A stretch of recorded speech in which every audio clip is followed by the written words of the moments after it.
All right, welcome to the latest edition of the FPL America podcast. This is David Smith. Travis Hoig. Brian Shesko. Gentlemen, we decided to take an international break off just like everyone else because let's be honest, match week 29 was abysmal. Remember when that happened? Not really. Crash and burn. What a joke. Game week 29 is now as old as Wilfred Brimley was in Cocoon. At the end? No, I don't know. I'm just kidding. I'm just trying to do the Tom Cruise Wilfred Brimley. Number one, I was trying to come up with that reference as I vaguely remember anything from Cocoon. And I don't think it's any young timers will have no idea. I don't think even people as old as we are have seen that movie. Okay. Well, no, I remember it. I saw it a long time ago. Yeah, for sure. Gentlemen, before we get into the little bit that we have to talk about, this is not an NCAA basketball tournament podcast. It's a good thing because I know nothing about that. March Madness here in the U.S. is wide open. And this past weekend, you can't watch more basketball all year than this past weekend. That's right. If you like basketball, and basketball is even if you don't like sport. basketball, you can still watch it. That's true. Regardless, it's on, and it's on for 12 straight hours. It's on pretty much. And except for today, it's a lot of fun. Well, was there no games today? there might have been. There's probably some NIT games. I don't think so. Yeah. Anyways, so I filled out a bracket. I used to live, drink, sleep college basketball, and would love this time. Favorite time of the year. My anniversary is March 17th, and I always regretted it. Sort of once we realized and set the date because it almost always, without fail, would fall on the first weekend of March Madness. And I realized early days it was like, man, that was a huge mistake.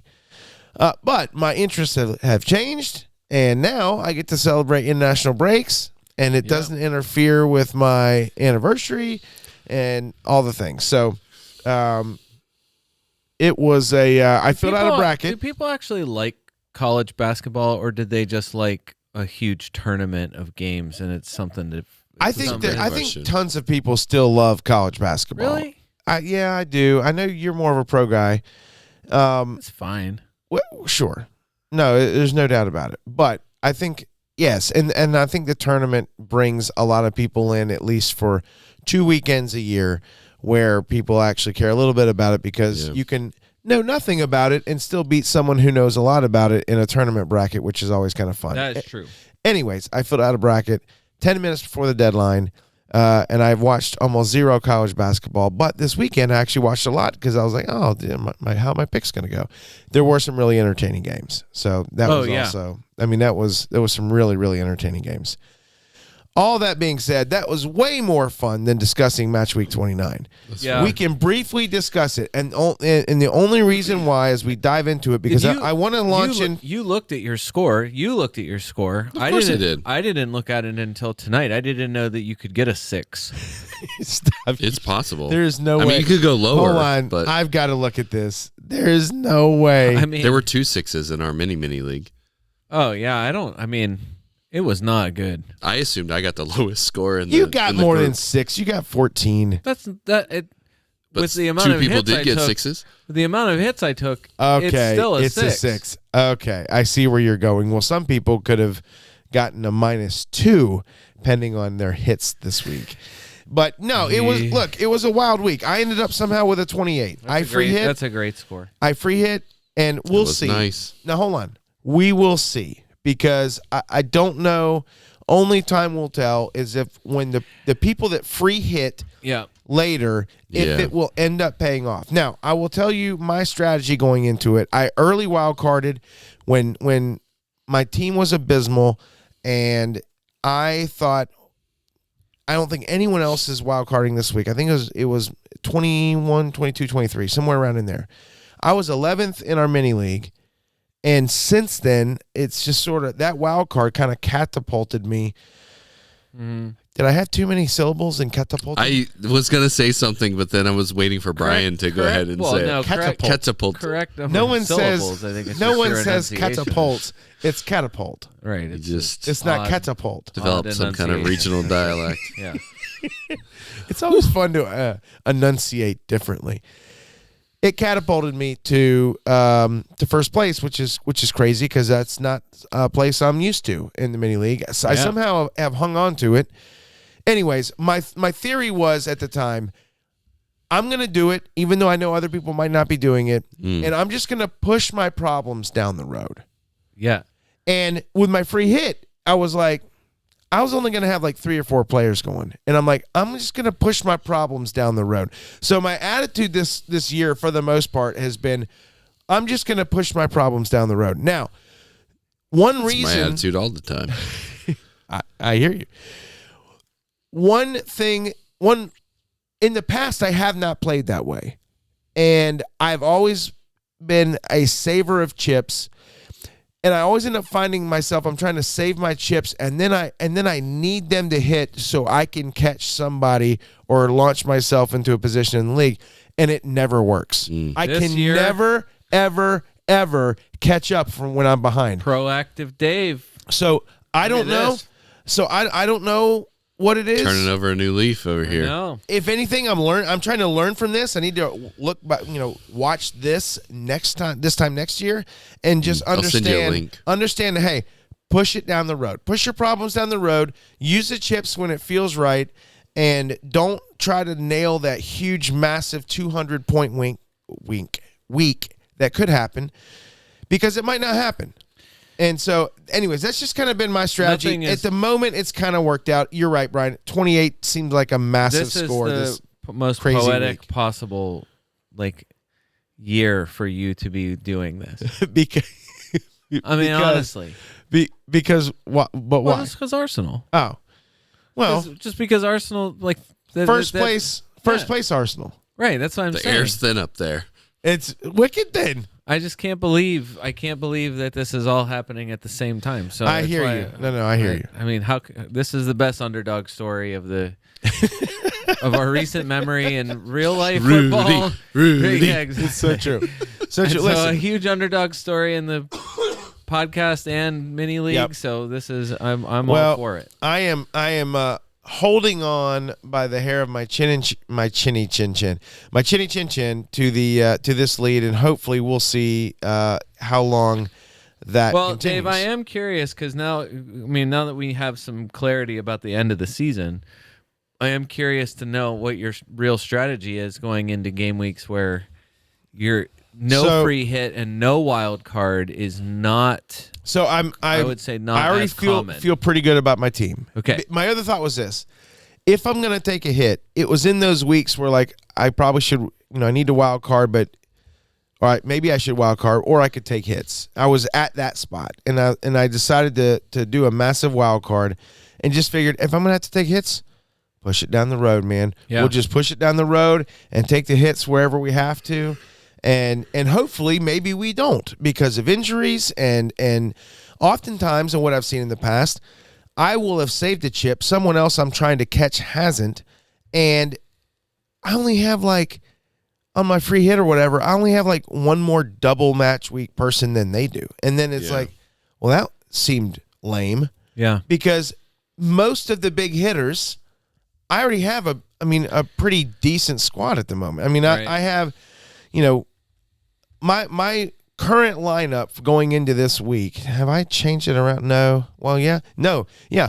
My current lineup going into this week: Kelleher, Saliba, Kirkez, which that will probably change. Virgil, Douglas, Luiz, Salah, Saka, Palmer, Foden, Mooney's, Watkins. I love this. I have Holland on the bench. Holland's in my first bench spot. So, I have a team with Holland and Salah. I have a high-priced defender in Virgil. And, look, Liverpool's defense is as good as anyone's. And, ironically, I still only have 2 Arsenal players. Maybe I should have 3. But, look, I'm not going to have 3 going into City if I don't have to. I think this game will be a 1-0 or 1-1 game. I do not think it's going to be a high-scoring game. So we'll see. we'll see. Again, I've just been pushing my problems down the road, and so we'll see what happens. I did take a hit this week. I brought in I Odegaard for Salah and Mooney's for Solanke. The money was just right where I was able to do that and make that happen. Earlier, I was thinking I was gonna, if I brought in Mooney's to make money for Salah, I thought I was going to have to let go of Watkins. But because of other changes I had made prior, when I revisited that, all of a sudden I had the money. I was concerned that price changes might happen too much, so I just kind of pulled the trigger on it. Yeah. Well, that's great, and I'm glad you're kicking everybody's butts here. Kind of. Now, I was going to suggest that we dive right into injury roundup. Are you okay with that? Yeah, that's totally fine. Or did you have something else? No, I just think that's a great way to start because I think, I mean, these are things that are worth paying attention to because some of them could affect, I mean, it's going to affect already. I think. Right. Some of the guys are already people you're probably debating whether or not to grab right away or whatever. So, yeah, let's talk about precautionary withdrawal roundup. Okay. And then right after that, we'll eventually. That's really what it is. Right. Well, so it's the big ones. I think are already with because it's Arsenal and Liverpool. I feel like some of the main characters there are already like, well, what's going to happen coming out of the break? So right. So for Arsenal, we already had Saka withdrawn from England. Precautionary, right? I mean, he never even showed up for He's England. been managing something for a long time. Wink, so wink. Either way, you're not concerned. No. That was Arteta went to Saka and said, "Hey, you're not feeling great, are you?" Right. And he said, "Nah, boss, I'm not." He's like, "Yeah, we're just going to tell Gareth." You could use a precautionary withdrawal, right? Yeah. That's exactly right. So a hamstring / thigh issue, but either way, that was not. It's not like he picked that up in the middle of a match and over the break. Gabriel, your same thing, right? I think. His is an Achilles issue. The way it's described, at least via Football.London and elsewhere, is that this is an issue he's been managing for a few weeks. Okay, but he still was kept out of Brazil's team anyway. Right. So still same thing, which I love. Yeah, Okay. He'll be starting against City, and then we already know like Martinelli, like and his cut has had 18 days or more to heal. He will. Because I feel like he should have had a skin graft by this time and just slap a piece of pigskin on it. Well, just so once we get to game week 34, just because Arsenal's one of the teams that we know for sure has a confirmed double in 34, right? So just kind of. These are things I'm sure you'll get some clarity before Friday. And we are in match week 30. Right. I know it all may be blurry for everyone. Match week 29 was forgetful, and we're now in 30. There's 9. Is that right? 9 match weeks left. Is that right? That doesn't sound right. Well, we got a match week 38. 32, There's always 1 plus 35, 36, 37, 38. 9. That's it. We can do math. Yay! I didn't think you could. Yay, math. Anyway, so those are your guys. Andy Robertson injured today, or at least, it was an ankle injury that subbed him off early in Scotland's match against Northern Ireland. He was already managed last Premier League game. Did he start FA Cup? I think so, right? I feel like I saw him out there most of the time. Played most of the match, I'm pretty sure. So, yeah, it might be the same thing, but either way, it was it's still, these are Euro qualifiers. This isn't like, these aren't joke matches. They're not total joke matches. No, the Scots and the Irish have anyway, hated each other, liked each other. He came on late. He didn't play most of that. He was still being managed even for the FA Cup match. All right. I didn't see anything. I haven't seen anything yet. I don't think you'd get any clear. There's no way you're going to get any clarity immediately after the match from anyone. All right. But either way, that's something to pay attention to. Who fills in for Andy Robertson if it turns into something serious? Probably Joe Gomez. Joe Gomez again. Not Tsimikas. Is he? Yeah, he's on Trent's He's thought on the right side. Connor Bradley was He's on that left. side. Left yeah. side. Simicast is a comes le- in is as a a right right Andy's back. on the right. But he has not been playing. I mean, honestly, it just depends on how many minutes Gomez is. Gomez has been Mr. Utility guy. He's like, they have preferred Gomez over Simicast this season. Well, I'm so just probably saying, Gomez. Yeah, that's what I'm saying. Like, so a bad fantasy ad, regardless, because people keep getting hurt. People keep getting hurt, and Gomez never gets hurt, and he always is. He's just always in the lineup. Well, you feel like you can't rely on him, and he just keeps starting games. I'm saying it's significant no matter what, just because you're already looking at home Brighton, home Sheffield in game weeks 30 and 31 as it is. Right. So if you were to get some sort of word that, hey, Andy Robertson, actually this is ligament damage, we're going to, precautionary, you gotta, because it's a midweek. Game week 31 is and that's a big wrinkle here. Game week 31 is a midweek kickoff. So most everyone is going, like Liverpool is going Sunday, Thursday, Sunday for game weeks 30, 31, and 32. Wow. So this is why I think, and so the next guy. Wow. So we get 2 match weeks this week. Yeah. We get one this coming weekend, right? Yeah, and then midweek, and then midweek we get Premier League games. So there's a quick turnaround, which is exactly why Darwin, who is already being managed, even in FA Cup weekend, but he didn't even travel with Uruguay. So I guess that's the question: are you he's a extremely trendy choice here, and seems an obvious choice coming into this schedule. Especially with the build-up for Liverpool for double game week 34. Is this someone you're jumping on as fast as possible, given the management of what seems like an ongoing hamstring issue? At this point, I haven't heard anything one way or the other, and I've been paying attention. Have you checked your sources? Well, I don't have reliable sources like you do. I just read the news and then interpret it based off of reliability. You need to get actual sources. But honestly, there isn't a lot of chatter about it other than the Uruguay, missing out on international duty, right? So at this point, I do think it is valid to be cautious in moving to him, especially given that there are a couple of other decent options out there from a forward line standpoint. So it's a decent enough risk at this point that I would probably not endorse it and wouldn't do it personally. Okay. I'm just even looking at just for transfers in, even at this point, he's third.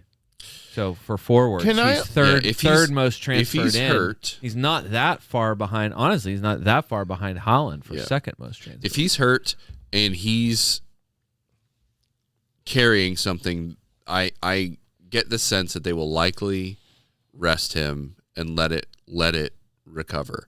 Mostly because Cody Gakpo, who's taken a lot of stick, he did nothing in the FA Cup. Did he play for the Netherlands today? Do you know? He played. He has played for the Netherlands, and it wasn't today. I think it was. No, they played Germany today. I can't remember. Anyways, when they played Scotland, he had 2 assists and played very well. So I think, because he's taken a lot of stick and he has played well in international duty, there's a high chance that they push him and play him instead of Darwin. Do you want a substitute appearance for Darwin against Sheffield or Brighton? He scores off the bench, so sure, I guess. I mean, if he's fit enough to play, if you knew he was subbing in, would you start him? Right, that's what I guess I'm looking at for this week. Both home games? That's what I mean. I mean, maybe. But I mean, look, would I the rather home be games starting him help. over Mooney's? That's a question. Is it you got Mooney's, you got Isak you mentioned before Mooney's is recording. At Sheffield this weekend. Right. So there are other options that are less, and no one's been hotter than that guy. Sketchy. Yeah, right. Yeah, we went through the numbers. My favorite quote from last podcast was, "Why isn't Mooney's part of the Game Week 29 template?" And then I went and bought Ivan Toney.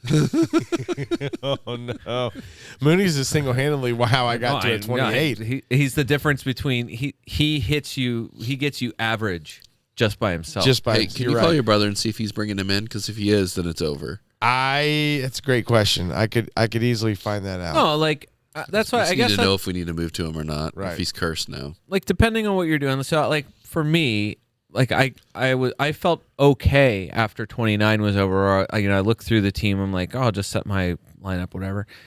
And I was like, oh, this isn't so bad. And now I look at it, coming into the start of this week, and I'm like, this is the worst team I've ever had. Why aren't I wild carding? Are you wild carding? I might need to, because that's why I'm looking through. I'm like, all right, well, Can't be that bad. it's not good. And a lot of it depends on, because right now I would have to bench one of Saliba or Gabriel. Okay. And that's assuming also that Alfie Doughty is playing. Right. Which, Dodity. even if he is, why do I want him playing away to Spurs? I don't want that. See. Oh, So- and Regulon. Oh And boy. Regulon was you're really Regulon was having the icing on the cake. Honestly, this isn't terrible. Come on. It's not good. All right, seriously, you have Does he have Salah? I don't. But no. my you move. have 3 viable players on your bench right now that can take care of all your problems in your starting. You're fine. You're my fine. You moves don't need to without a wild card. card. My moves are. I mean, I will take a hit, and it is to get Salah in Right. and probably make a move to make somebody more viable in my defense, somebody that's a longer term pick. But either way, what I'm saying is like Darwin, something You're that overreacting. what I would like to do with because I think I have enough money to do it right now is Jared Bowen to Salah and Carlton Morris to Darwin.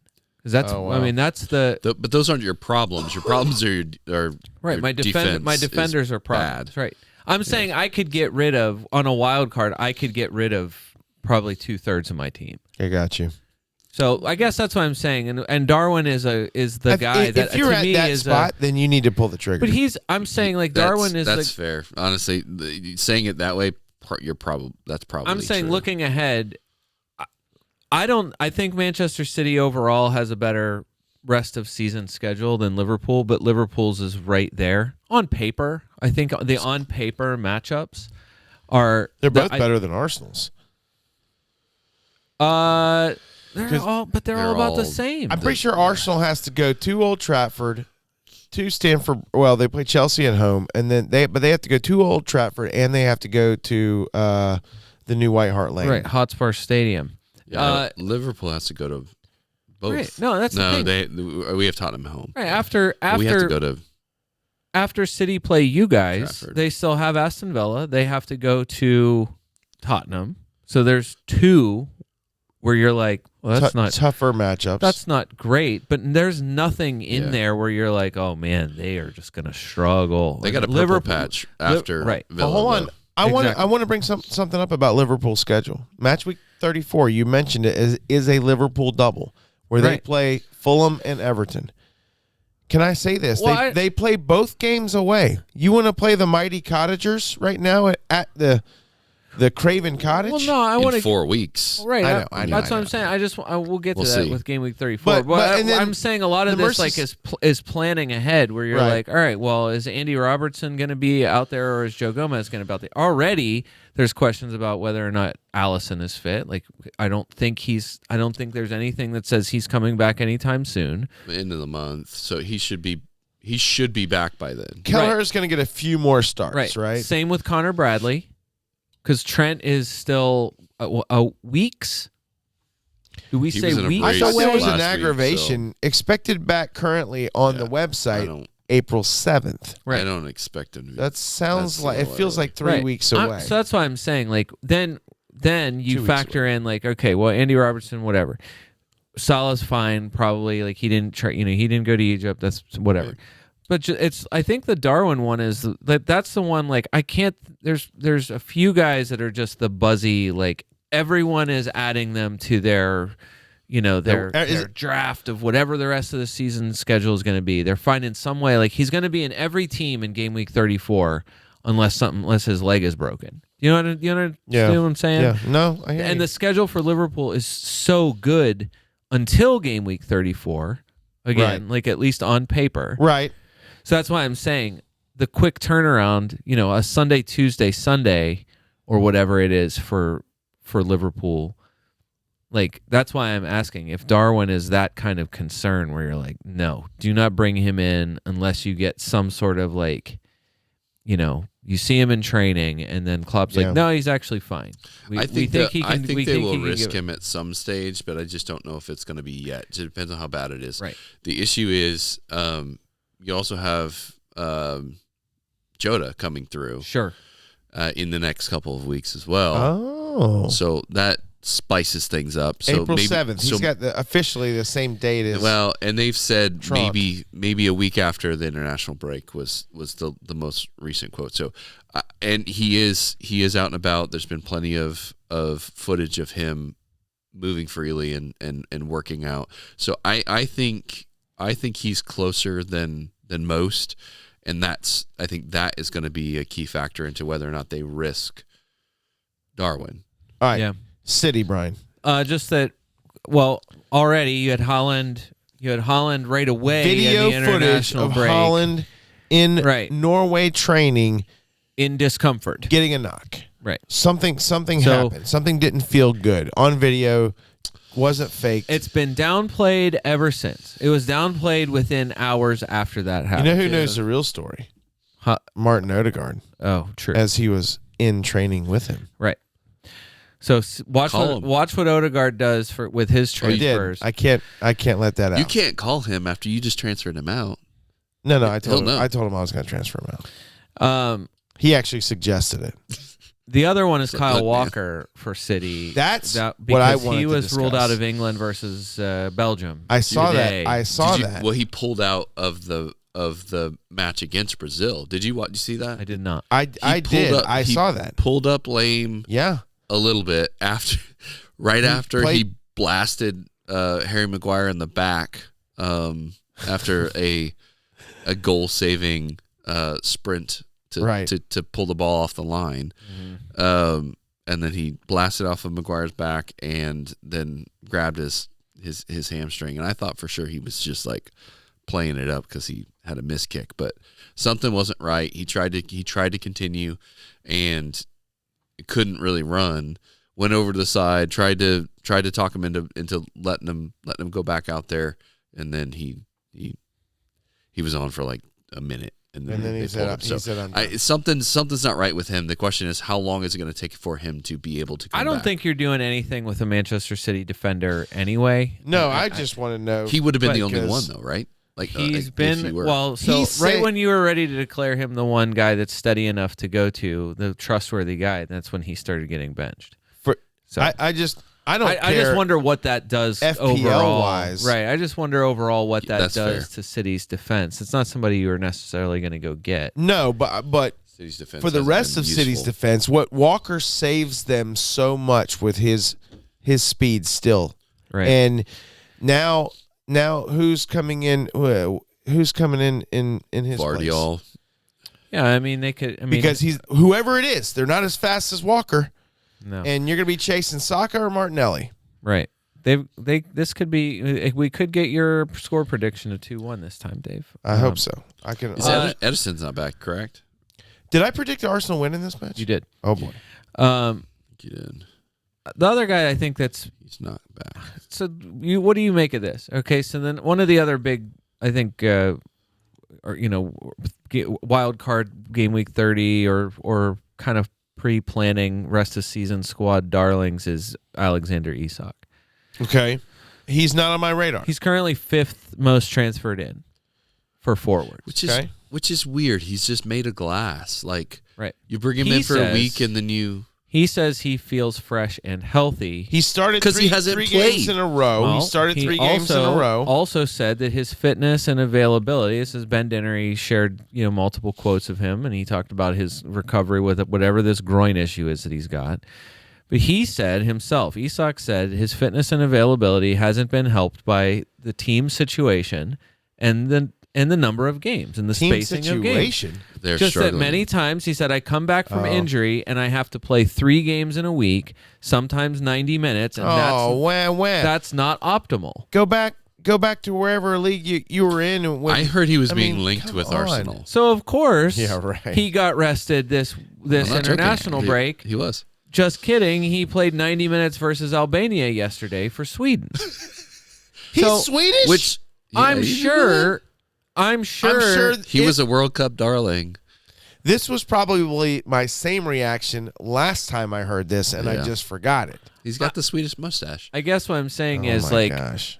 They go Saturday, Tuesday, Saturday with West Ham, Everton, and Fulham. And so he's talking about the difficulty of his recovery, and now he's like 90 minutes, international break, plays 90 minutes, and then 90 minutes. So all the things that were causing him problems before are still happening. Yeah. So he's a professional footballer complaining that he's a professional footballer. Everyone, I guess that's what I'm saying. Like you just, I'm just saying you see a lot of people who are like, oh, I'm really excited. Isak's finally healthy, and it's like he's been finally healthy 6 times this season. Can I mention this on? Yeah. Just completely following up on that point. Yeah. He played the first 4 games, and then he missed a game. Then he played 4 games, then he missed 3 games. Then he played 4 more games, missed a game. Then he played 5 games, missed 3 games, and then he's played 3 games in a row. He's good for a week. Can't make that up. He's good for a week at least. Right. This is Brian. This is shades of who was it Callum Wilson when he was with Bournemouth, right? When Callum Wilson was with Bournemouth. Yeah, it's Callum Wilson. It's still Callum Wilson. Yeah, but I feel like Callum Wilson the last 2 years was a little bit more reliable, but you're right. It's been back to old Callum Wilson this year. We've said this repeatedly. Fine. I mean, the one thing about him, I mean, it seems like you are getting him in stretches. Okay, that's fine. And West Ham, Everton, Fulham in the next 3, you look at that, and I'm like, okay, I can understand that. And if he really does feel good right now, sure. It's a pretty decent If you're wild carding and you want to put someone in that spot, that's totally There's fine. just better options. Like Darwin. The long-term planning for him, though, like they don't double till game week 37. So the Newcastle schedule is, I'd say, overall good. In Manchester United, at Old Trafford is probably the toughest single match that they have left on their schedule. So, nothing about their schedule for the rest of the way scares you. Home Spurs. Well, home Spurs. They've not been good though. They still have to play the mighty Cottagers. Yeah, I don't disagree with you, but at the same time, they've already proven they can lose to anybody. I'm just saying this is readily available information that's out there, and to me, I am like, I don't understand the eagerness to why everyone's jumping on Isak. Right. Well, to add a groin injury to it's like a preemptively adding a yellow triangle. Joel Linton's still out. Sven Botman's still out. Lewis Miley's out. Been the same. Nick Pope is still out. Trippier's maybe soon back, but still out. The only person that matters for Barnes this team is out. Well, it's the same. Livramento is still out. So then just on the injury side now that we know that Sven Botman for sure is out for the rest of the season where he had knee surgery, that Jamal Lascelles is now fine, but that is a good thing. Yeah. Everyone loves it because I think right now he's 3.9. And again, the fixtures overall, like there's a lot of green. Yeah. Green. Hey, I take green fixtures. Jamal Lascelles over Matty Cash all day long. Okay, no, all day long. That's a good point. He's a great playable bench space. option. Yeah, for sure, 100%. The last guy that even remotely matters is just that Sam Johnston from Crystal Palace. Great point.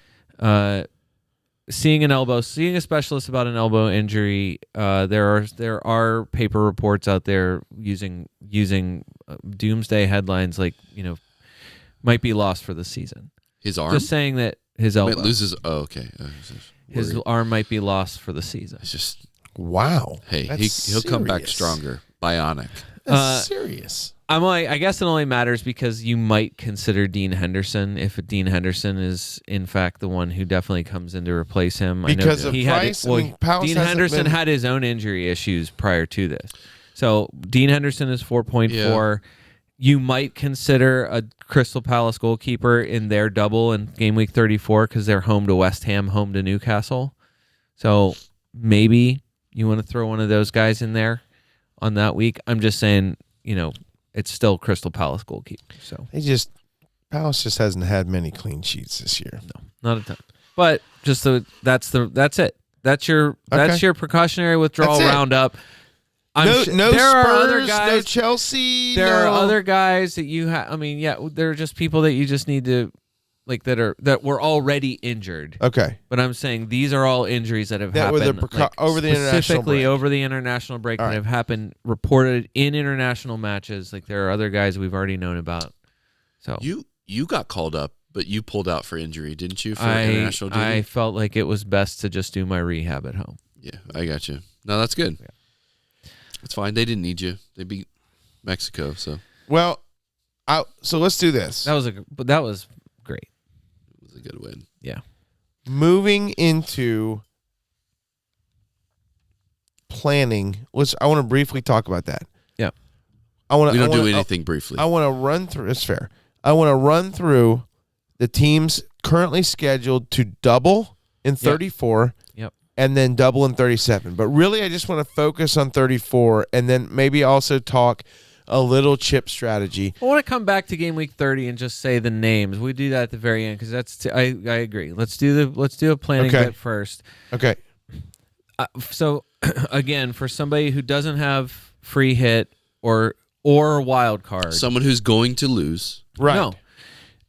It's possible. It's just tricky. Just hanging on. And the reason why, this is something that a point that was made by FPL Raptor. Okay. Just that because none of the teams that double in 34 have a double in 35, 36, or 37 whenever the other doubles happen. So essentially, it's you have to have. To maximize it, you have to have practically two completely different teams. So having a free hit and wild card allows you to navigate sort of how two you different feel. Teams. Right. The thing that saves for someone like you, the thing that saves you is that the Liverpool double stays, the Arsenal double is in 34. Like a lot of the things that could have gone a different way, right, went the way that it did this time because Wolves lost to Coventry in the FA Cup and Manchester United beat Liverpool. So that kind of changes that. I mean, that changes things in this near term. That was a crazy game, by the way. Right. That was a wild game. So it's possible. Like again, like it's not something that's impossible. You can, and maybe you're the one that's going to be taking the hits now. But right. Again, I've been pushing my problems down the road. However, and I might end up in a spot where I'm like, oh man, I just in the past when I've felt like, oh man, in this double I gotta have these guys. Right. Not all. I mean, maybe one or two of them have good weeks, but it's never all of them. So are you going to remember that when you're tempted to take hits in order to get those guys in? Because that's what would have to happen. Yeah. No. Or will you fall on your sword like you did and play the chip? And instead of, because you don't have the chip, go ahead and take hits. Well, yeah, so it's going to be it is going to be a hard decision. It is different this time than it is, when you got Bournemouth and Luton doubling, where this time you're massive game week 34. So Arsenal That's doubles. Right. Back on track here. You're at Wolves, you're home to Chelsea. Is that a good double game week for you? Monu's tough. I don't know, but as a reminder, what did I predict your here? prediction for double game week 34 was Wolves was a 2-1 Arsenal win away to Wolves. Okay, sounds and right. Your Chelsea home Chelsea, you predicted a 2-0 Arsenal victory. Both sound actually correct. So okay. I will stick with those. So I was who wouldn't let you change it? Brilliant when I was making those picks. You probably already have. So this is my issue. Most people already have at the moment. You already have 2 or 3 Arsenal players. And if you free hit in 29, part of the reasoning for that was because I don't want to lose those. You had 2 or 3 Arsenal players. But if you're like me, you'd pick different Arsenal people than you have. So that's where I am. I have 3 Arsenal, but Saka. Yeah. Okay. Right. Yeah. So no, I don't have Saka anymore. Who's your 2? Because you have Saliba, Gabriel. I have Saliba, Gabriel, and I had Saka, Havertz? and I threw Saka out. Did you go to Havertz? No. Who did you go to? I got Madison in. Well, he's not an Arsenal player. No, I know, but I'm saying that. Who's your third Arsenal player? It was Saka. Oh, okay, so that's what you're saying. Saka was my third. I got you. Transferred him out. I'm glad I wasn't the only one that was No. I was tracking with you, Travis. No, I said I had 3. Okay, all right. But I'm saying regardless, like even with Saka's the one guy I would have kept. Like, but if you're like me, do you have two defenders from Arsenal? Are they Gabriel and Saliba? To me, I'm like Kivior. Already, what's wrong with having Kivior and Ben White? Gabriel and Saliba That's what we should be doing. That's what we've been saying all season. Well, no, but Gabriel and Saliba are third and fifth most transferred out for defenders right now. Like so far this week. Well, I get that going into City. Well, especially Right, with Gabriel being potentially injured. Right. Gabriel, yellow triangle. Does Saliba have a triangle? I can't remember if he does or doesn't, but doesn't matter. It's City, so yeah, it makes sense. It just, I mean, the next week in 31, they're home Luton. And I was going to say, regardless, from game week 31 on, you'll probably want two Arsenal midfielders and one defender. Like, so then the form dictates it's either Ben White or Kivior. Yeah. So form says you're not taking Gabriel or Saliba on a wild card or if you're remaking your Arsenal choices, you're maximizing their attack. So then it's the question of after Saka, which midfielder are you prioritizing? The people have spoken. The answer is Kai Havertz. Yeah. So he's at 24,000 transfers in. 100%. Right. But what happened was what he didn't need to happen. That was the international break. He needed to keep going. I agree, Travis. Next, it's Declan Rice with 15,000 transfers in. He went and hung out with Timo Werner. That's what happened. Oh boy. Last of the just jinxed midfielders him. of the current playing midfielders is Odegaard with 13,000 transfers in. Which sets it up. Yeah, transfers in. Which sets up Gabriel Martinelli perfectly with just 621 transfers in as of around 6:15 p.m. Eastern Standard Time. Right. Today, this is just perfect for him to come in and blow them all away for the rest of the season. What I'm saying is, like, I don't know where you go with these guys, but right now the answer is Saka. Template says Saka, Havertz, Ben White. That's the shift. Yeah. So the only reason why, if I sell Saliba, he's costing everyone else right now 5.8. I must have gotten him at a 5.0. I've had him all season, so his value to me has risen to 5.4. So even if I go to Ben White, I'm still having to spend money, even though Saliba's current value, because of the stupid Premier League price rise, two bumps before an actual rise. It's ridiculous. So anyways, that's always frustrating. But yes, if I don't own them or I have a Gabriel and you bring in White for sure is number one, rarely ever has a triangle and is, he's a current number one FPL fantasy scorer. Saliba, he did not drop in price. He's still 5.8. He's 5.8. Yeah, okay. So he will drop. He'll drop tomorrow. Oh, really? Yeah. It's not currently scheduled to drop on all the places that I'm checking. Okay. As of right now, there's only one place you need to check, and it's I was Fantasy afraid. Fix. I was going to say Fantasy Fix has him was projecting for him to drop tonight. I was kind of expecting him to drop tonight. Okay. But I'm saying he's the third most transferred out. I get it going into this week. I just don't make changes based on. Also, you don't have to go back that far in. No one's going back and listening to old podcasts, but you don't have to go back that far to find. Almost listened to him the first time. right. Sure. You don't have to go back that far to find weeks where any other guy was the guy. So every week there was a guy where it was like, hey, that guy just did better than all the other guys. Right. And then the other guy beat all the other guys. And so that just keeps happening. It feels like there's a rotation. Now everyone's bailing on Gabriel and Saliba to get Ben White. And, Kivior is really still not that transferred in. He's still, I think, is he a single digit? I just can't see Zinchenko coming in. He's 5.4. Kivior is 1.5% selected. I know. It's crazy. The only reason why, and look, I'm looking at it right now and I'm thinking, should I bring him in or should I save that spot for another midfielder? Like, would you be better off, Brian, bringing in a Kivior or a Havertz? If you look at points over the next however many weeks. Same thing. We can go back and look at it again. You can the numbers for the midfielders. Kivior's numbers are ridiculous. When Gabriel Martinelli was fit, it was Saka, Martinelli, Havertz and numbers. Havertz. Havertz numbers. Have Saka, been Martinelli, ridiculous. Havertz were the top three, clearly, as the attackers. Right. It's that Odegaard and Declan Rice, like, I will not back off of this, that anyone can do anything any week for them. There isn't, I don't see it as any of them as a bad choice. It's You just don't know when is it going to be Right. your week. And so then if you want to maximize minutes, sure, go with Saka, go with Odegaard.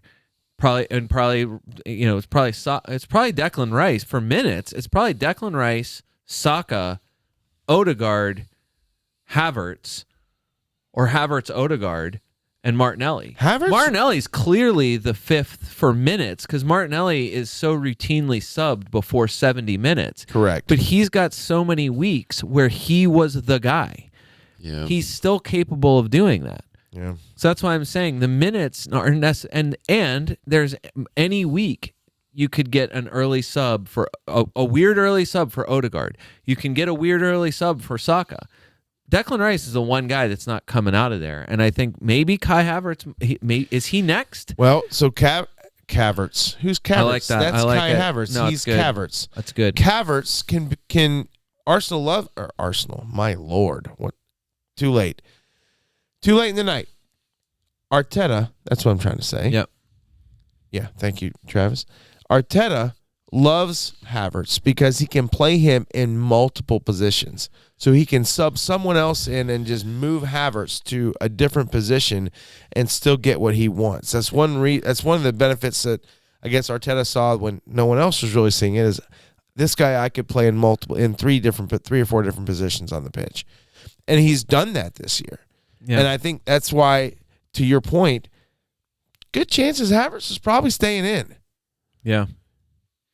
Would you wild card them out after game week 34, or would you just reduce how many you've got?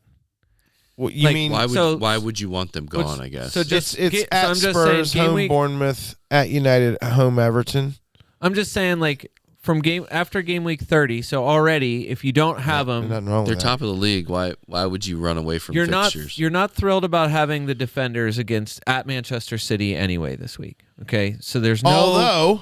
Although Arsenal has held City their last two times to 0 goals. Okay. When they've played. And your worst thing is that you're fighting against 7 straight losses away to I know. Manchester You're right. City. At the Etihad. So at You're right. Etihad, You're right. you are trying to break the biggest duck in the history of Arsenal Football Club. Break the duck.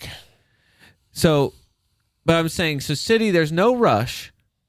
Like, to me, there's no rush in bringing them in. I agree. There's no rush you don't want to necessarily put them in, whatever. Game week 31, Luton. 32, Brighton. 33, Villa. 34, double game week. 31 to 34, load up. Have it all. Have 3 midfielders. To me, it's like, I don't care. You playing home to Luton? How are you? Were you worried about that? Yeah, you worried about Luton nicking a goal against you? I'm not that worried about it. I will be bringing in Brighton. Not It depends on what Brighton shows up. whatever. They've been weird. It's not the same Brighton as it was the first half of the season. Home to Villa. Yeah, they're shot Home to Villa from Europe. Not great, but you like the attackers because Villa defensively is a shambles, Okay. and that's not changing. Right. So again, the attackers you will have a field day, and then 34, you want points. So at Wolves, I want attackers, It's going to be 2-1. and Chelsea, It's going to be 2-0. I want attackers. Yeah. Yeah. And so after Spurs, you still want attackers. Bournemouth, you Still then want you can take attackers. both. That one's Both. fine You can for take both. both. At Manchester United, I think I want the attackers there. Manchester United can score. You can have a Hoyland and Rashford breakout. Garnacho worldy. Exactly. I'm just saying, like, to me, I feel like you want to maximize. Like, it's almost like you don't. I mean, you want to. Yeah, I see your point. You just don't want eggs all in the one basket. I'm just saying, but by the end of the season, like, you probably can get by with just Saka. Right. Or you could get by with Saka and Havertz. Yeah. But I'm just saying, game week 37, Are you really going to load up on Arsenal midfield at Old Trafford when you got Chelsea, Spurs, City, Manchester United, Newcastle all playing 2 games? You're not. I don't even know. Got you. I'm with you now. If you're picking your team, you might not even have Saka in your team in game week 37. If you're free hitting or you're not doing it. Right. That's fair. I agree. I agree with that. You're wild carding those guys out, and then home to Everton. Sure, coming back in game week 38, fine. Yeah. No, that's a good point. That's a good point when you get 37. I'm just kind of looking at that as like huge until 34, 35 on. Kind of start peeling back. I mean, you still to me like like you could do without Ben White. You might keep Kivior because he's cheap. Mm-hmm. Right. I just don't see. Not if you got Lascelles. You got Lascelles is there to cover for you. Next would be Liverpool. So Travis, for real, is at Fulham at Everton. Is this a good double game week for Liverpool in game week 34? No. Okay. No. I don't think it's great either. Yeah, at Fulham is loaded. We've scored a decent number of late winners against them, and they don't like that. They're always tough. Would anyone like that? Well, I think it was more so a matter Norwich. of they've played well against you. us and not gotten points out of it, and so they've got some extra motivation on that, and they've always played well against us. So we match up. They match up well against us. So Fulham is not necessarily a bogey team, but is a tough match. And then Everton at Goodison. It's a Merseyside derby. At Goodison is always a potential banana peel. We've historically, in recent times, done very well against them. However, I feel like Everton, because they can't score anything. It doesn't matter. It seems like they are different in that match. Okay, it is very different.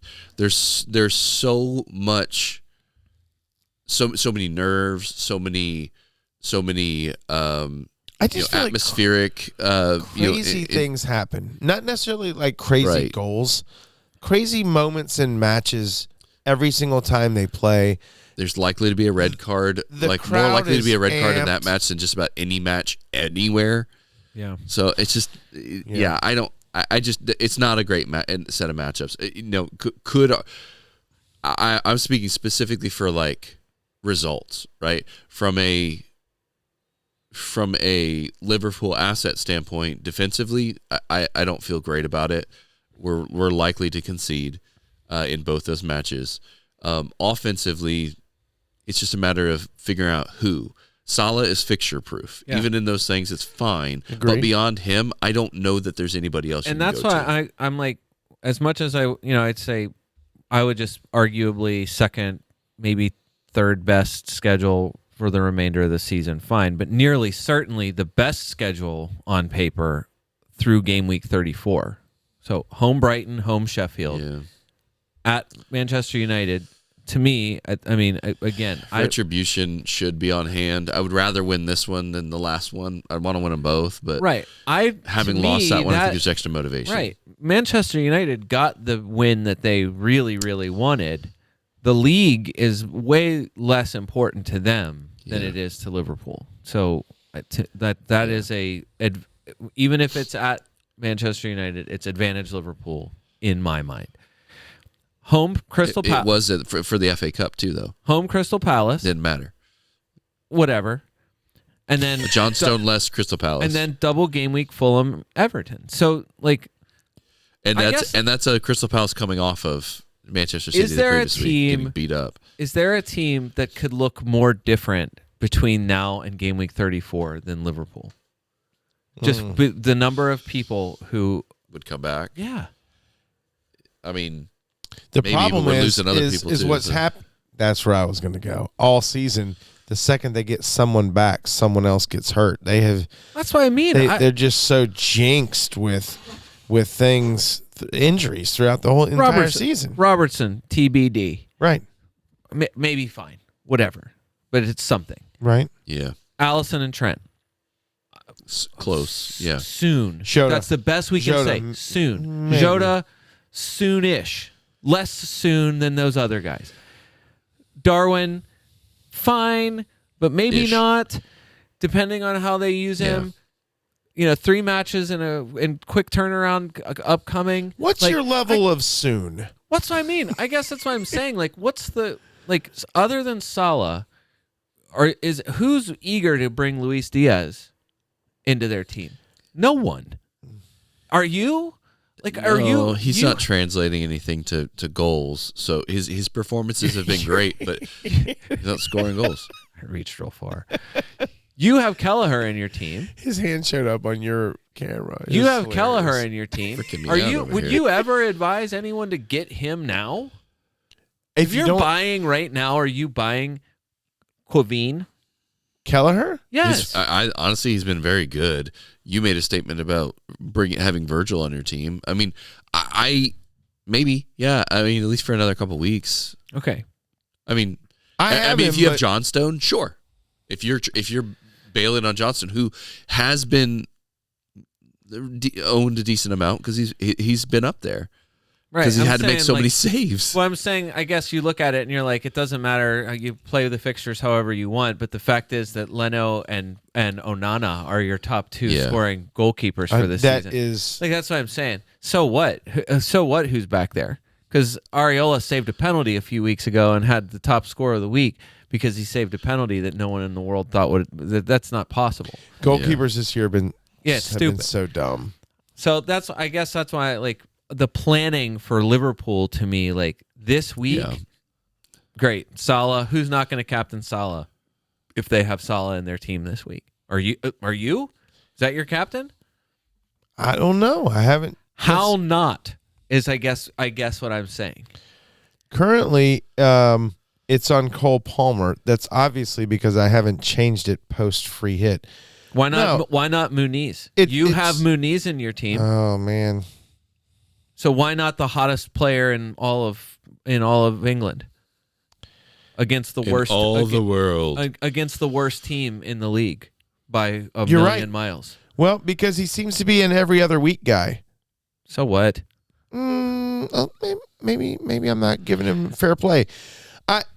I don't. You're right. So what? You're right. So what? That is not. Maybe he should be the captain. He's 4.8% owned. How is that possible? That is This is a little that weird. is not stones. That is boulders. If you captain, Over Salah? yes.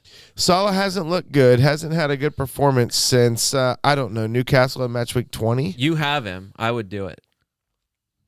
I think that's a. This feels like a season defining captaincy. Oh, it as, could be for you. Yeah, but it's taking me back to when I captained Giroud so long ago, and he got a red card, and I got like a -4 for the week or something. Yeah. It's crazy. Anyways, and it was soul crushing. So Liverpool, there are options. It's just I don't know how you adequately prep for those options outside of Salah and Virgil. To me, that's like this. If you have Salah and Virgil, you're taking the guys that you are nearly certain are going to be there. Which I have, yes. Right. And then after that, it's do you take a risk on Kwanzaa, who is probably your other center back starter? Gomez. It'll be Kwanzaa. If you find out that something happened to Andy Robertson and you know for sure he's got to have that spot that's going to be filled by someone else or whatever, for sure you got Connor Bradley this week, but that's it. Robertson's you can't been back say for a couple beyond. weeks. Right. I don't think he's going to significantly change the starting lineup. I honestly think Gomez is going to play left, Kwanzaa and Van Dijk, and then Bradley on the right. Bradley on the right. Yeah. So that's what I'm saying. I guess I'm not sure how you Would it be crazy to captain Cole Palmer home to Burnley this week? No, of course not. Is that Cole Palmer crazy? is a double-digit return machine this season. 13 last time out. Right. His last 5 match weeks, 8, 10, 2, 5, 13. No, he's been awesome. They're home to Burnley this How week. can you be mad about it? Game week 34 doubler Crystal Palace. Only one question is to me is will Elise be fit? That's it. Who?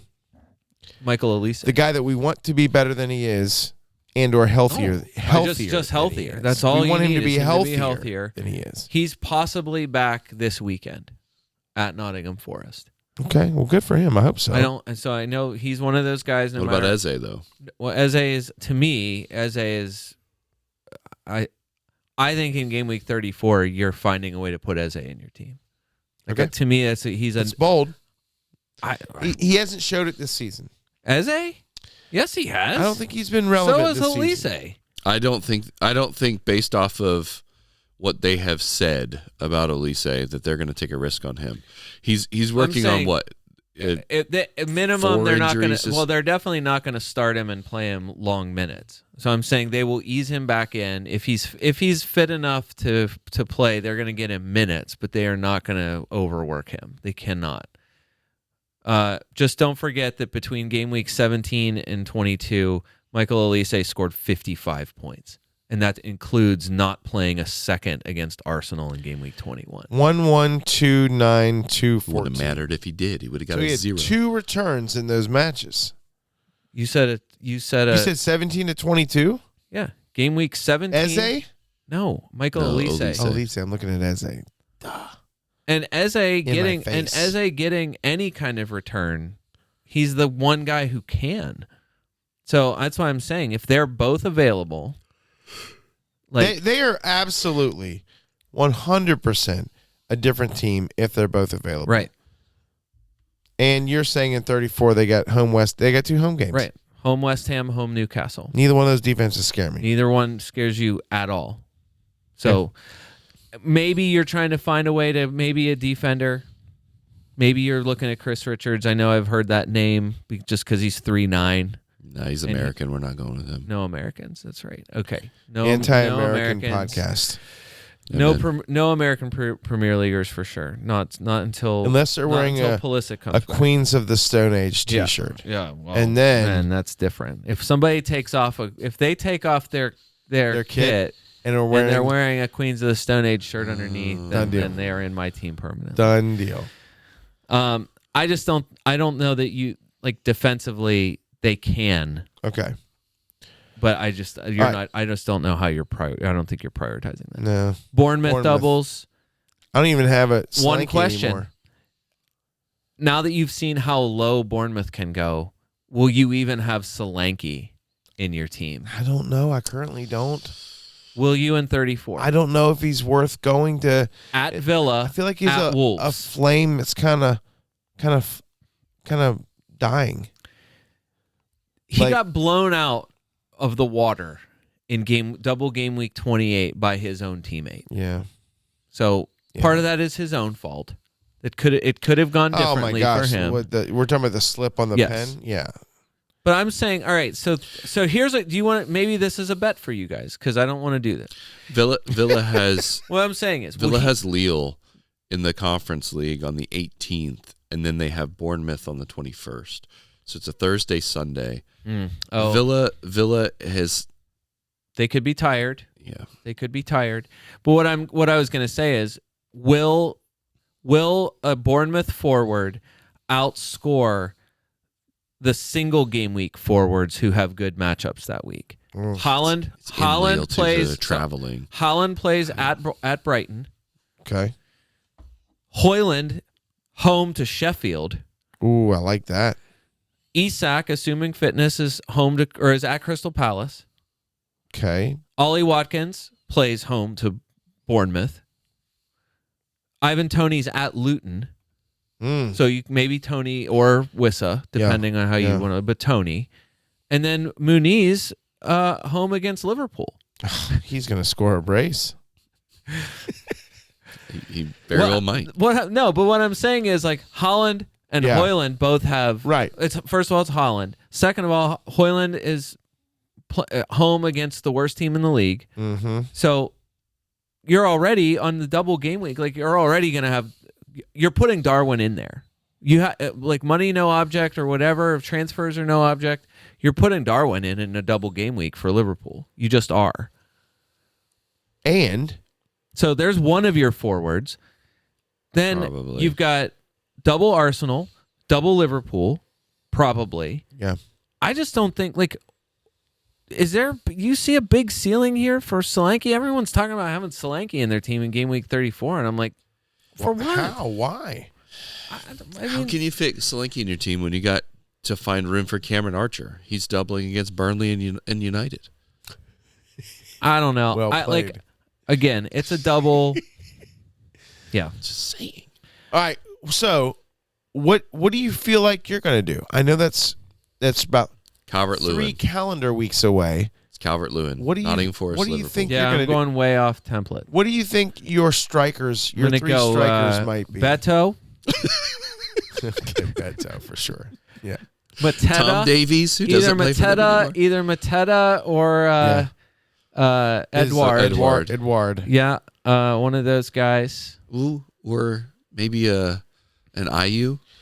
And Yeah. You could fit him in there. IU this year is not striker anymore. He's a midfielder. Wolves have a double that in game week 34. They're Good point. home to Arsenal, home to Bournemouth. Again, I think just same thing. One question: is Cunha going to be fit? But even then, like, he's projected to be available this weekend. Even if he's fit, Neto's probably not playing again this season. It sucks for He-Chan projected to be back for Nottingham Forest in game week 33. Like, come on, we need more Wang. that's true. Golly, Story it's of your just life. funner when Wang and Cunha are out there playing. One of the other ultimate, like, early wild card darlings here for everybody is Ryan Ait-Nouri. Ait-Nouri is Talk to League Diane about that. Ait-Nouri is in so many, like, this is my draft for this X number of weeks for the season or whatever. Since he came back from his injury, he was injured for a while there. He's in the last 3 matches. He's got a 12 and a 10. And 12-0, 10. 12-0, 10. So, all right. So you tell me. All right. Would you rather have that than In game since I mean, you're 2, right. 2, and 2? You're right, Travis. Right. You're right. So the points are the points. Can't argue with it. But he is barely cracking the top 10 for points since game week 18. So he's got 43 points since game week 18. Okay. All right. That's tied for 6th most for defenders. Okay, that's fine. 7th for shots. 8th for shots in the box. 6th for touches in the box. 8th for chances created. Like, all the numbers are, like, they're fine. It's just that he got, so his 10 was against, he scored a goal against Fulham. Okay. His 12 was getting an assist and a clean sheet against Sheffield.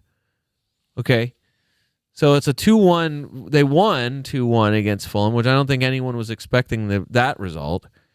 So that was already, because that was the game that Neto got hurt. Mm-hmm. So that Wolves performance kind of came out of nowhere, and I think everyone was burying them mid-match, and Ait-Nouri single-handedly willed them to a victory.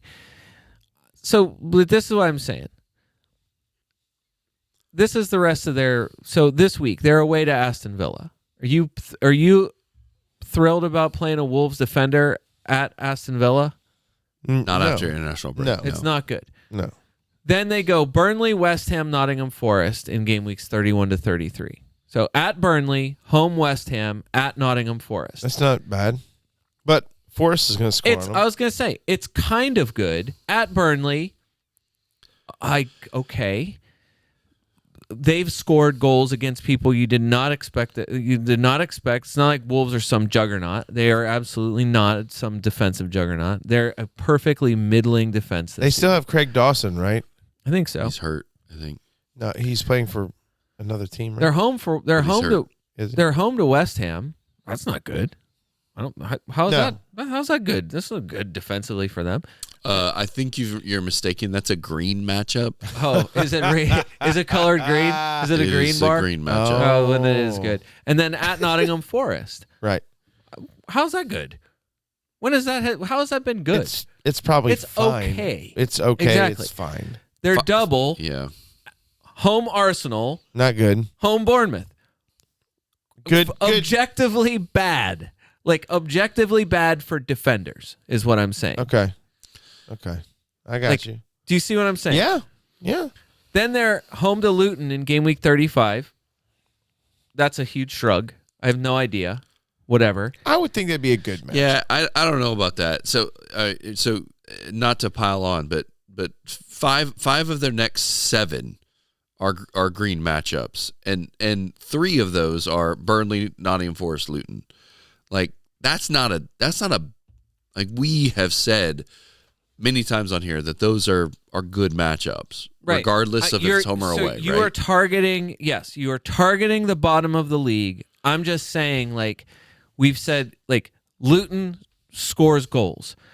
Burnley has shown that they are capable of scoring in the weirdest possible way. They are not some like cakewalk shutout matchup. They're still playing. They have been, though. Right. Like, and that's the question: is Burnley has shown that they can score in weird ways, but they haven't shown that they can score consistently. Right. Right. So is that a fluke? So or are they going to go back to and trash? I'm not saying at all that you're like, oh, they're playing Burnley, I should have some concern here. I'm saying like, Right. you see Burnley, you're like, oh, well, at least they're playing Burnley. Fine. I'm just saying, like, overall, Villa, West Ham, at Nottingham Forest, home Arsenal, home Bournemouth, home Luton, and then they finish the season Manchester City, Crystal Palace, Liverpool.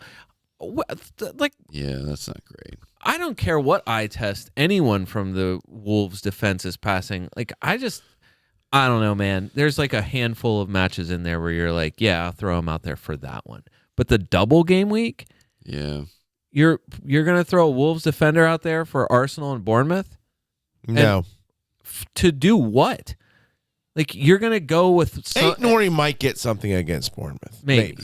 Yeah, I to hear me, what you're saying. I'm just saying, like, in that double game week, in double game week 34, you are picking better defenders than that.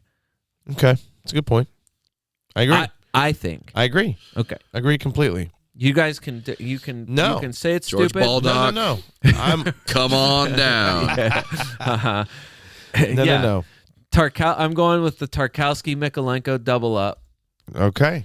Very nice. Everton and Sheffield are the other 2 and 34 that double, and I just don't think you're doing anything with any player from them at all. I don't think you're doing. There's no. You are not taking any chances on Dwight McNeil. You are not taking a chance on Branthwaite. You're not putting Pickford in there. Like, you're just not doing anything. Sheffield is an absolute who cares who they have. You're not doing a thing with Sheffield. That's your game week 34. Like, that's how you're building up. So I don't know. Doesn't seem like it's a huge I don't know how much target. Well, not only that, I just don't know how variable. Like, everybody's going to build kind of to the same people. Yeah. And it's just, do you have enough guts to make it Saka, Havertz, Odegaard, and play a 5-man midfield, and then pick 2, and then Salah and someone else as your midfield? You know what I mean? Yeah. Like, are you gonna go? You know, that's. I'm just trying to think how you could possibly play it in a way that's different. Right. No, that's a good point. It's a really, really good point. I was surprised. I checked Kelleher's ownership. It's 4.9. Or 4.8. I just felt like that was still low. And I get it. Maybe everyone knew that they would eventually have to transfer him out. But right around this time is when everyone's planning on using their wild cards anyways. Travis, have you looked at it, your captain next week or this week? Yes, I have. And who's the winner of the lucky position? Right now? Yeah. I am really considering taking a gamble on Solanke versus Everton. Whoa. Okay. I'm really, really considering that at this point. I am languishing everywhere right now, so I need to start making some more. Wild-carded?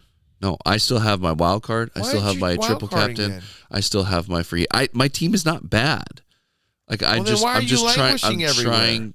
Well, just because I make stupid decisions. My team's not bad though. I don't hate my team. I could bolster my defense a little bit, but everywhere else I'm doing fine. But mostly my defense is really letting me down. So at this point, so you're looking at coming into the end of the season here. I got 9 match weeks. I have nothing I got to lose. 3 chips. I'm just going to go balls to the wall. Let it all hang out. Make crazy decisions. Not like crazy decisions. Not like a bunch of them. But I think I'm going to get a little bit more aggressive with my captain's pick and take some bigger risks because it can't hurt. You're right. Yeah.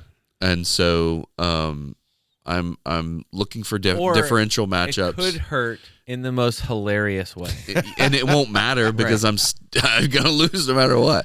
So look, at this point, you're just mainly trying to stay ahead of one person. Right? Yeah. So right now, I'm playing with a couple things, but Solanke is where the captain is right now against Everton. I would also look at potentially Douglas Luiz against Wolves, or going with the template in Salah at Brighton. I think you have. Honestly, I think between those 3, I don't think there's a ton of risk other than Solanke, which is why I kind of want to do it so badly. Look at the best matchups for everyone this week, and you could make a case for any of the Liverpool home to Brighton, Fulham home to Sheffield, Chelsea home to Burnley, Spurs home to Luton, Villa home to Wolves, Manchester United home to Brentford. You could honestly make a case for almost any player that matters in any of those matches. I'm concerned right now because I don't have a Spurs player and they're playing Luton this week. Yeah. Not one? I don't have one. No Sonny? I also don't have a Spurs player. And that I have 2 moves right now, and I'm really considering moving. Like I'm feeling regret right now. So my transfer decision was to potentially look at moving Bowen for Son. Okay. And Son, I feel like, is a better pickup, but I don't know. All the rest of the matchups. Even this week, you can't do really anything about Manchester City and Arsenal. You're going to get what you get, depending on who you've got there.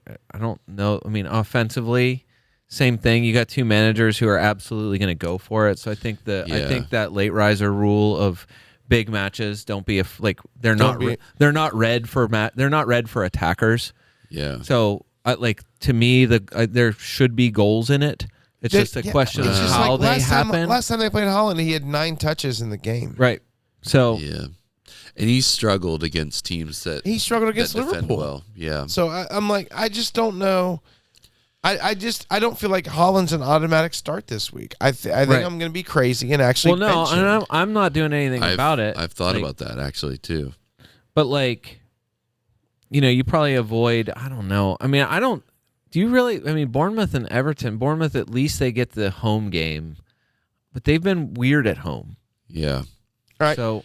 Quick question. And then after that, you just avoid Wolves. You're avoiding Brighton. You're probably Newcastle's home to West Ham. So I don't know. I'm not sure who that match is good for. Probably not defenders.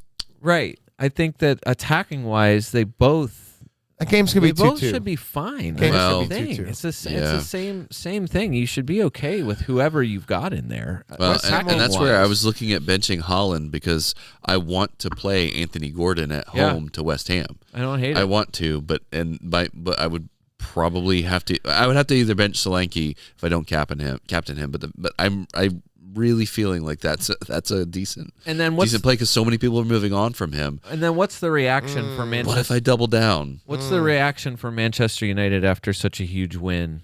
Or is there a letdown there at Brentford? I don't know. Brentford's just tough to play against. Are they? Yeah. They were early in the season. As the season has gone on, they did play Arsenal tough a few weeks ago. But they can be tough to play against. That's probably I guess what I'm saying is Arsenal this snatched is still, their souls. Well, I'm saying this is still this is no Ben Mee, no Pinnock. Yeah, that's fair. Or depending on how I don't think Pinnock is back. They did play really well against Arsenal. But they have played very well. They just haven't won. Brian, who has a greater chance to get points this match week? Phil Foden or Erling Haaland? I don't know. I know Foden's going to touch the ball more. I don't know that I trust either Manchester City against your team. But they're home. No. No, it's not going to matter. You don't think it's going to be? Honestly, I think whoever wins the midfield battle between Rodri and Rice is going to win the game. It's fair. And I mean, that's what we. It's I mean, that's tough to- basically what we. Are we watching this game? What day is that game? It's got to be Sunday 11:30. It's got to be. If only there was a way. Well, I think we should watch that one. Either way, yeah, I don't know. I mean, right now It is Sunday 11:30. Listen, man. We will absolutely be watching that. Listen, match. we did it last week. I'm in New York. What? Yeah. That's not allowed. Sorry. You have to leave your house open so we can come watch it in your big screen down here. I'll give you the keypad number. All right. I'm saying that the numbers for a long time now have skewed massively in Foden's favor for Manchester City, and that is shots. It is points. You're talking about just over Erling. Over Erling. Mm-hmm. Yeah. So I currently have Foden starting. So and I have Holland benched. But like, would you rather play Holland this week or Douglas Luiz home to Wolves? Probably. I mean, Douglas Luiz is going to have more touches and better chances to score. You'd rather play Salah. I think you'd rather play Saka, especially if Kyle Walker's not playing. I definitely would rather play Cole Palmer than Holland, and I'd rather have Foden. Would I rather play Muniz over Holland? Muniz is at Sheffield, and Watkins is home Wolves. I think all those matchups are all better, very possibly, than Holland. I'm saying everything. It's not crazy. Even look. And it's only because of who they're playing. And the last time they played, he touched the ball 9 times. Last game week, we sat here, and every number was counterintuitive to what by and large, to what the pundit class was telling you to do. So the pundit class team, the algorithm team, right, got crushed in game week 29. So the score was incredibly low because all of those template picks were awful. And then the actual number guy, like the clear-cut number one number guy, was Muniz. Like he was far and away the form and shots and every possible like data point. He was the guy that it was screaming, put this guy in. Right. And that worked. So that was one of those things like last week where I'm like, it was right there. Everyone, all the numbers said everyone could have. You craft the narrative however you want the numbers to, you want the numbers to say something to you. Sure. You can make it say it. Sure. I'm saying like you often do.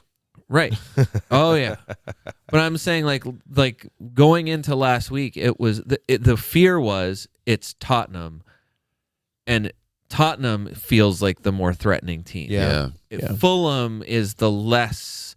Even if they're good in attack. Oh, no, recently, for sure. Spurs had scored a goal in 29, whatever, 45,000. I had Son and Madison in my free hit team. Right. And, everyone captained but Son. thankfully, I did have Muniz. People. Right. Like, exactly. Which you seemed like the right choice. Right. I'm just saying, like, he's still, that doesn't change. Game week, like, what he did, like, it doesn't matter what number of touches he did it on. Like, he added to existing form. Yeah. So that's what I'm saying. It's not Fulham playing against, like, I don't know. They're not at Crystal Palace or something like that. You know what I mean? Where a team where like, oh man, that could go either way. This is not going either way. This is Fulham playing home against Sheffield. So that's why I'm like, all of the numbers still would say to you, like, look at the form this guy's in. Look at the matchup. It's form plus matchup plus team plus home captain. Like, everything says Muniz still. I don't know, man. I wish Captain that's why Muniz or Captain Palmer or Captain Salah. Those are my options. Exactly. Who are you going to captain, Brian? Right now it's on Son. But that is not, I mean, that's before I've made a single move. So my preferred, so I had it as Captain Son, Vice Captain Palmer. I was currently playing Ollie Watkins and Ivan Toney. But again, a lot of that was like, I mean, what I wanted to do was Bowen out for Salah, which is to me a no-brainer kind of move. And then I wanted to move Toney out for Darwin. And then this Darwin injury kind of messed it up. So, and I still like, even like, did Salah go up a tenth? Did he go up? I think he did. He's at 13.1. I think he went up. Yeah, he did. He went up since Manchester City. Last time Fulham in the reverse fixture, Fulham-Sheffield, Fulham won 3-1. Mooney's came on and only played 12 minutes. But that was not hot Mooney's. But, that might as well have been in 2019. My point being is Fulham beat them 3-1 when Sheffield was better. Yeah. And now they're worse. Yeah. And now they're at the beach because they have zero chance. They're in the championship. Yeah. Right. They're done. They are done. So you're right, Brian. It might be Captain Muniz. Who's going to do it? First of all, who's got him? Second of all, who's got the guts to do it? Salah is staring at you. It's Mo Salah. I don't coming trust back. Salah this week. He might do something. I don't think he's going to get a brace or hat trick. That's all I'm telling you. I think he's such a no-brainer, like everybody trying to get him into their team as it is. If you have him in your team, he's Mo Salah, and he's the perma-captain whenever he's in there. And I'm saying, not really. The numbers say otherwise. Did we ever find out if your brother brought him in? No, I didn't bark up that tree. All right. Well, I think it's a good idea to captain him. The issue is that means I have to sell Solanke. Captain Salah? No, Mooney's. Or Mooney's. Yeah, no. I like a Palmer or Mooney's captain this week. And listen, if you went and captain Ollie Watkins home to Wolves, that's not a horrible captain either. No. Have you decided where you're leaning, or you don't even know what team you're going to have yet, Brian? No, I'm saying I think the only moves, like after Salah, it was. I'm saying, like, I'm looking at a team that I don't like. Gotcha. So sounds like a wild card. The only other thing that I would do is just straight up wild card out of almost everyone that I've got. Got you. So okay. All right. Anything else, gentlemen, we need to cover going into this match week? I feel like we've covered a lot of pertinent information. We haven't talked much Spurs. We haven't talked much Chelsea. Maybe we have missed the boat there. But we have covered a whole lot. The only thing with Spurs is Richarlison back, which I think he is. Okay. So Richarlison might mess up the, kind of it kicks Son back over to the left. Yeah. So that has somewhat mattered, but it's still Son. I mean, Son's scoring goals over. He does score more through the middle. Madison. I mean, did you see today, Madison? No. So Madison assisted Jude Bellingham. Oh, for the final goal. For the tying goal Yeah. against Belgium. Great. It was a great play. He maybe should have been sent off just prior to that. Whatever. Okay. But the point is, like, I don't know. This is Spurs coming off of an embarrassing loss to Fulham. Yeah. It's been. I feel like a lot of it is going to be Thursday and Friday press conferences. Who's back in training? Yeah. How confident is everybody? In the way, how does everyone look coming back from their break? So no, that's a good point. All right, Travis, you have anything final left? Any tidbits you want to throw in there? No, I don't think so. You're not wild carding, not yet. No, I'm looking at my team right now. Okay. I don't think so. I think I've got too many people that I would want to keep hold of, mostly through my midfield. You could still keep them through the wild card. I know, but I feel like it's a waste if you don't do enough. I'd rather take hits than run that. But yeah, I did go ahead and make the call that Solanke was probably not a good. It was too wild of a shout to captain him. So and I had already mocked up bringing Mooney's in. So I went ahead and made that swap. Solid. I currently have him as a vice, but I might switch that. Yeah. So that's where we're at. Strong right work. Strong work. All right, Brian. Anyone else that's not on? Last thing here. Anyone else? Last question. Who is on your radar for an ad that's not on the main ad page, and you haven't really heard many pundits say, "Hey, take a look at this guy? Is there someone out there that you say the stats pop and no one's talking about? No, them? because I feel like no matter what, you are still funneling into the same, like, if you're going to prioritize double game weekers, you're going to funnel into the same set of double game weekers. Okay. Everyone is going to funnel into that same thing. And that's why I'm saying, like, even game week 34, like, are you building up to it? In game week 34, Manchester City plays one game, but it's against Brighton. How is that bad? Somebody like this, to me, is like perfectly set up for some of these single game week people to just go crazy. Yeah. And I think Manchester United home against Sheffield has, like, why isn't that a Bruno Fernandes 15-pointer or a Hoyland 12 or Rashford or Hoyland? Right. I still think I free hit in 34 or Garnacho. But yes, you are right. It's less important that you get all the double game weeks. It's more important that you get the right matchups. Right. Like, so for sure it's going to be Salah and Saka. Like, that's kind of like a shoe-in just because of the way it's built. But even building up to that, like, are you really like gearing all of? Are you going to put Garnacho in your team? You going to start him that week? No way. Not if you have the choice to do it. You're not going to do that. Right.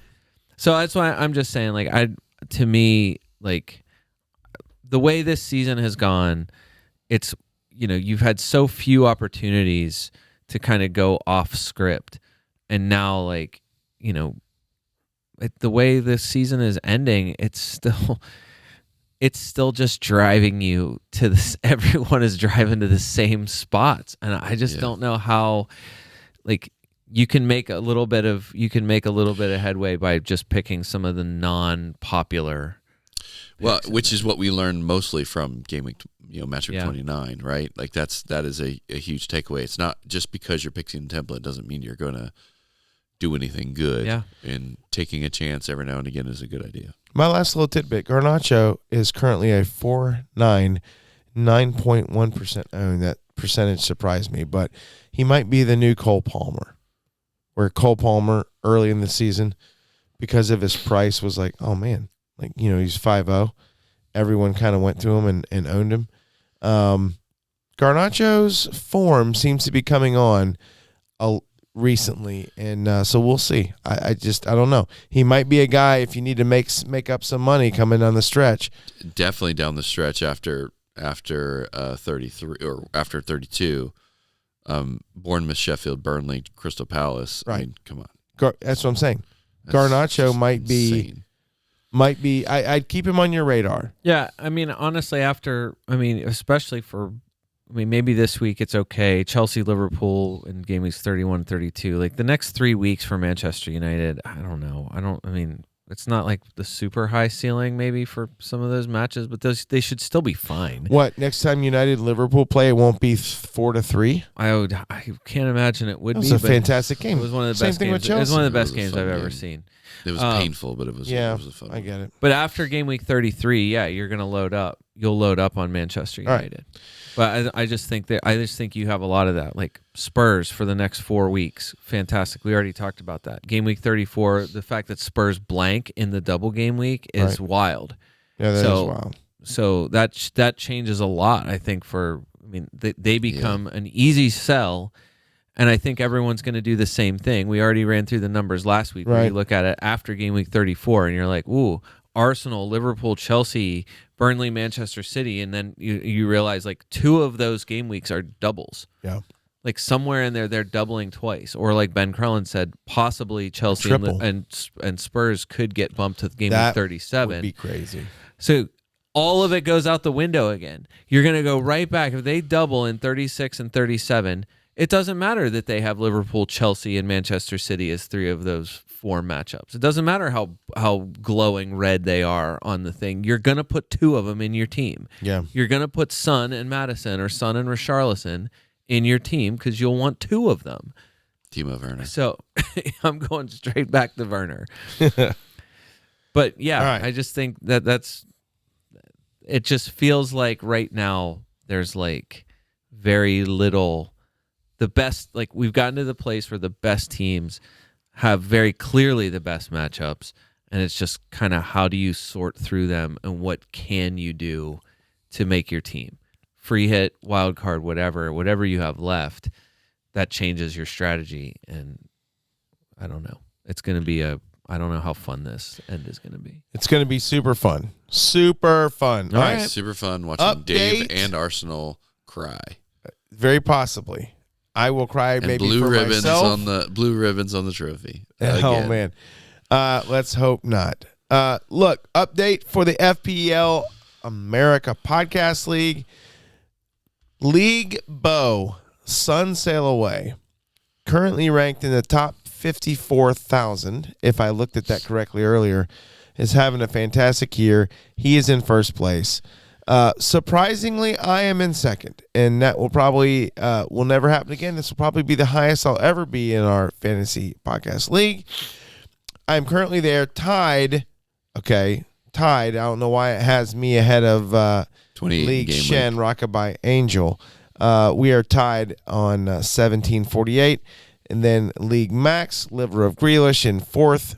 And then a League Joshua Y, always me. Gomes, I'm looking down at you. Anyway, so all that being said, listen, I hope we covered as much as we could, and hopefully it was pertinent. Either way, it was fun, and good luck this week. So next time we will record next Monday, Tuesday.